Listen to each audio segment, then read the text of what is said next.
Tu ressens ce poids chaque fin de mois, les jours avancent, l'argent recule, tu comptes chaque euro, chaque centime et tu te demandes comment je vais tenir jusqu'au prochain salaire. Mais si je te disais que ta manière de voir la fin du mois est peut-être le vrai problème et qu'il existe des moyens simples, concrets, parfois spirituels pour ne plus subir mais maîtriser cette période critique. Reste jusqu'à la fin, car ce qu'on va voir peut transformer ta relation avec l'argent pour toujours. D'abord, la fin du mois n'est pas une fatalité, c'est un signal. Ce n'est pas une malédiction, c'est un indicateur, un message que ta manière de gérer ton budget a besoin d'être réajustée. Tu dépenses trop tôt, tu dépenses sans trace, tu refuses de te regarder en face financièrement. Et si je montrais que le simple fait de noter les dépenses pouvait déjà t'éviter l'angoisse de la fin du mois? Attends un peu. Alors, l'erreur psychologique, vivre comme si le mois avait 20 jours. Pourquoi dépensons-nous plus au début? Parce qu'on a l'illusion de l'abondance, Mais en réalité, chaque dépense du 5 du mois est une dette envers toi du 28. La solution, fractionne mentalement ton mois en 4 semaines.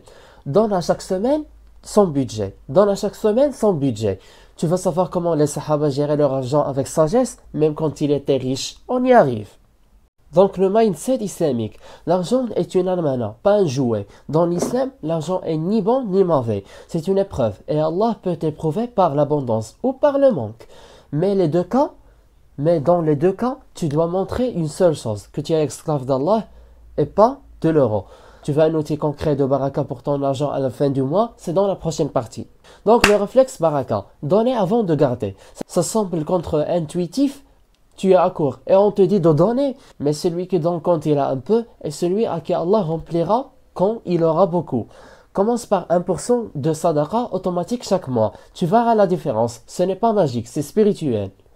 Mais que faire si ton salaire ne suffit même pas aux besoins de base? On y va. On parle d'analyse froide. Il faut copier les fuites invisibles. Streaming, café, abonnement, petits achats impulsifs, ce ne sont pas les grosses factures qui t'étouffent, ce sont les petites fuites constantes. Fais un audit. Oui, prends 1 heure avec ton téléphone et un cahier, liste tout.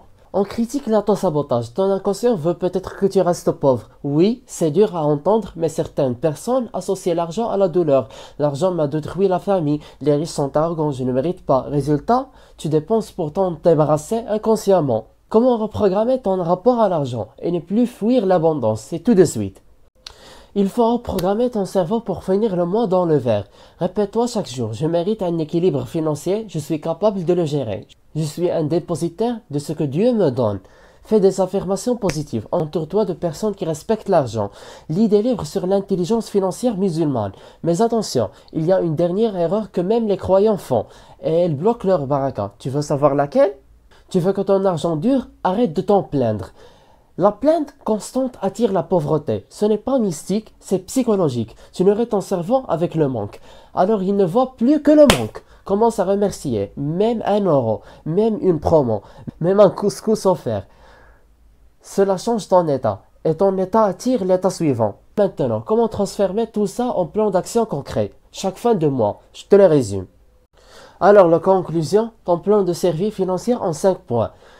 Premièrement, fractionne ton mois par semaine. Deuxièmement, fais un budget écrit, même simple. Troisièmement, coupe les dépenses inutiles sans regret. Quatrièmement, dans 1% même si tu es dans le rouge. Cinquièmement et dernièrement, parle bien de ton argent. C'est un test. Si cette vidéo t'a aidé, partage-la à quelqu'un qui vit la même galère en silence. Et dis-moi en commentaire, quelle habitude vas-tu changer dès aujourd'hui? Et je m'interroge, comment es-tu intéressé à ce contenu sans que tu watches les vidéos précédentes dont on parle de la liberté financière? Watch-les, c'est un héritage cognitif à l'humanité. À très vite.